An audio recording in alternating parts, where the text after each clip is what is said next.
where I'm coming from. Questions from anyone? Max, go ahead. I've noticed that by far the majority of the people are supporting the people who are running for office in Minnesota are supporting the farmers bill. Why do you say that you're so different from the rest of them? Oh, Max. Well, I'm not going to pretend to answer that question completely. Let me answer as much as I can. And let me start with the obvious. I'm a farmer myself. Okay, I'm a farmer myself, and I am. Some would say that I'm acting contrary to my own interests, but obviously the interests of the country as a whole, and ultimately the first district, takes priority. Secondly, I'm a researcher, and I make a point of knowing what's in the legislation. Okay. And one of the things I found talking to the public is almost no one knows that the bill is 80% food stamps. And when I talked at Farm Fest, I mean, this is one of the points I made. People have a right to know this is 80% food stamps. And after the panel, I had numerous people come up to me and say, people need to know this. And my reply was, I'm going to do what I can to let the public know. And that's one of the reasons that I'm here. So the public, for the most part, doesn't know it's 80% food stamps, for the most part. And for the most part, doesn't know why the food stamp program is broken.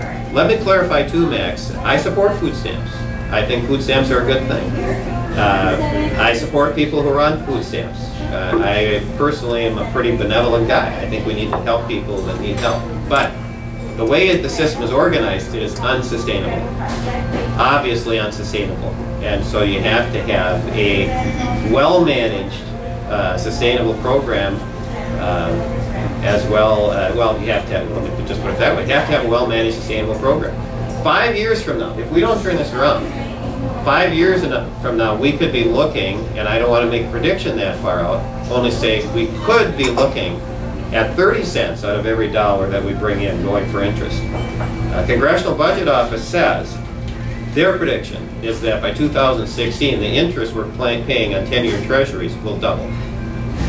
That's their prediction. I don't make those predictions. But I will say that if that happens, and if this continues, by the time this bill expires, if we're to pass 5 years, we could be looking at 30 cents out of every dollar going for interest. How are we going to fund things then? Okay. I mean, where are we going to find the money for highways? By the way, this $80 billion it's $80 billion a year for the food stamp portion. That's twice what the federal government spends on roads and bridges. And so my position is we have to settle them and prioritize. Everything has to be on the table. We have to settle. You've been in education a long time. 1972, my youngest daughter came home and said, I now don't have to listen to your ethics anymore, and because you taught situational ethics. Yeah. I can change my ethics based on the situation I find myself in. I've talked to other nephews and nieces that are now in the current college who have come from very conservative background families who have swung 180. When do we get a chance as grandparents and parents to start telling the educators, quit this BS? Quit telling our kids and grandkids non-truths. And how many people do we have in the farm economy, which my wife and I grew up in, that understand where milk comes from, which understands where wheat and cereal come from, when we've got somebody telling us, well, we don't have to worry about that, the government will take care of us. You know, as a teacher, let me just clarify that I'm also a constitutionalist, and I don't believe the federal government has a role in education policy.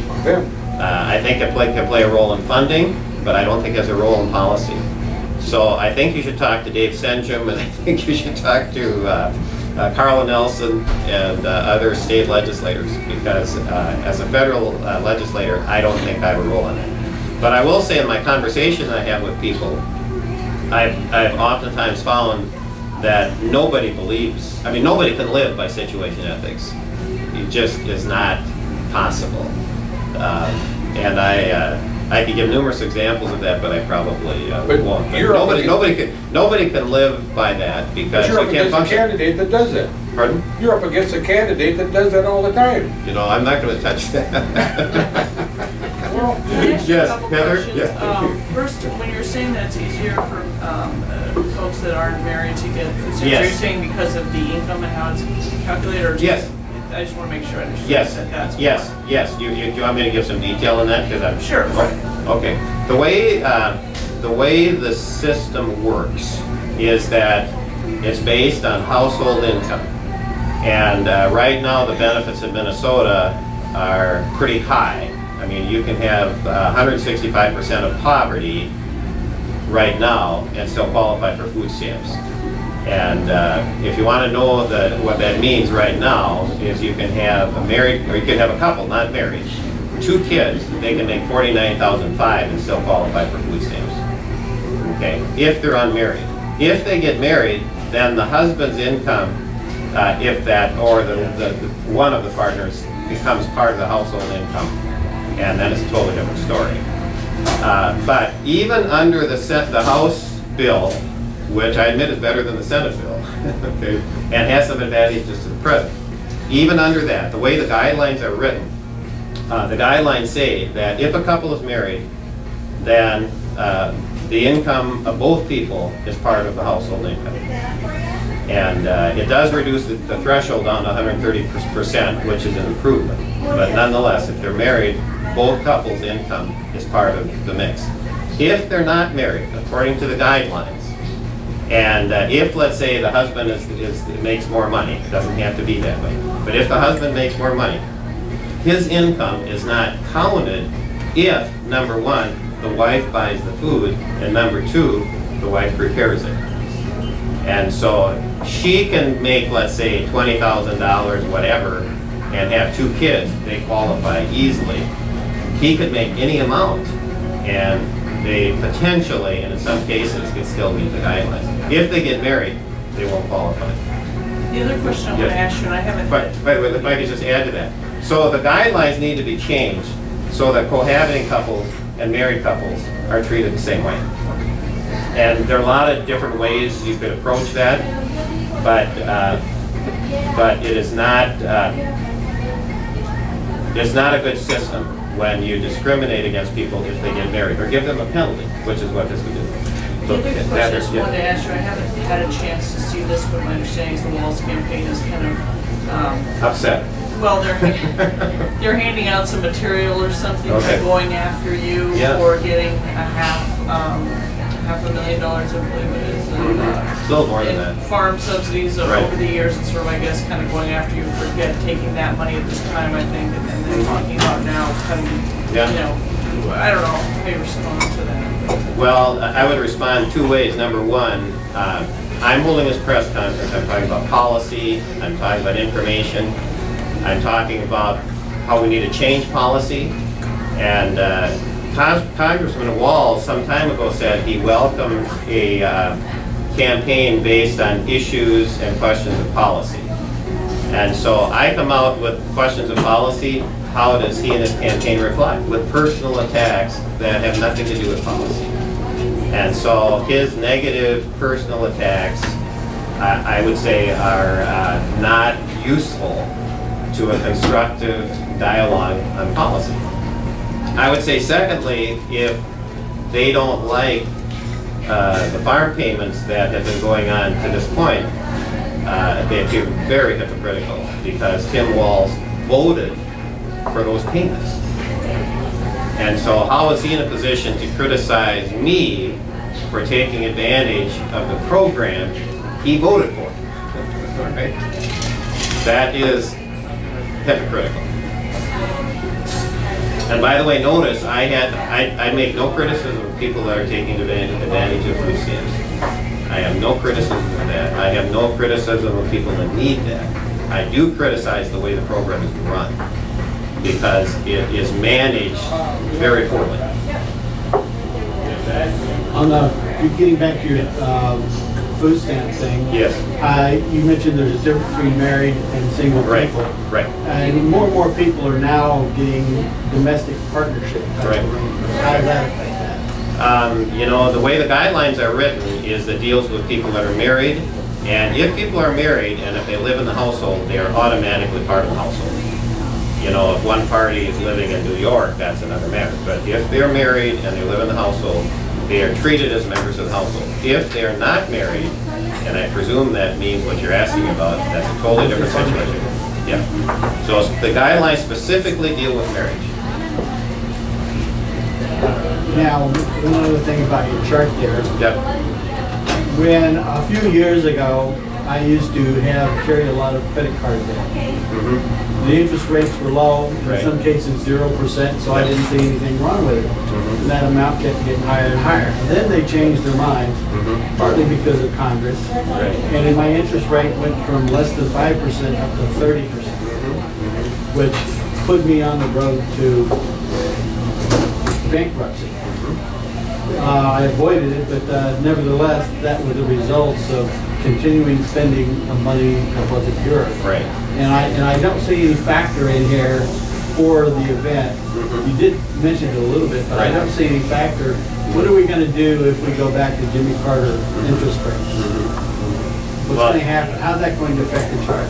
Well, if we just have normal interest rates, where it costs, let's say we have to sell treasuries at 6% instead of about 1%, financially we are in very big trouble just with normal interest rates. So we don't even need a Jimmy Carter type.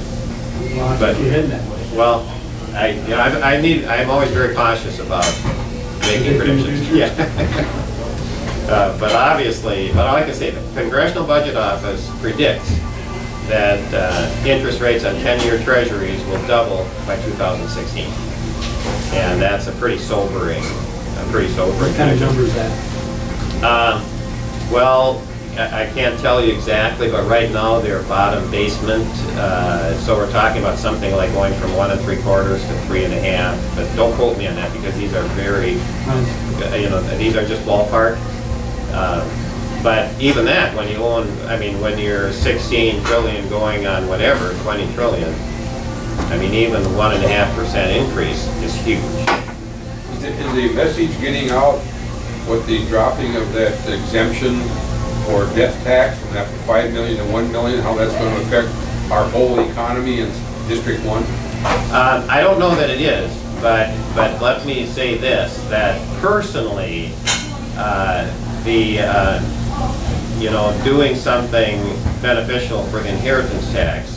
Well, let me put it this way: for farm families generally, that is a huge issue because we don't see why we should be taxed twice, and that's what the death tax does. It taxes you twice on what you've made, and so it's a fairness issue, but it's also a economics issue, certainly in the first district. And certainly for farm kids. Follow-up on that is that I don't think a lot of people realize that the people that buy farm equipment and seed and fuel and all those things still pay a tax when they buy it. There's a lot of people under the assumption that you are not taxed to buy products that produce goods. And because the other thing that I'm hearing from family farmers is that we are so small a minority, we have no input as to what's going on with any of this tax stuff. How are you going to make that strong? Well, the family farmers are not the minority, among farmers. Most farmers are small to medium-sized operators. And there are some very large operators, but that really is the exception. And so, if I could use myself as an example, in Nickel County, we typically run 800 acres. That's probably pretty average.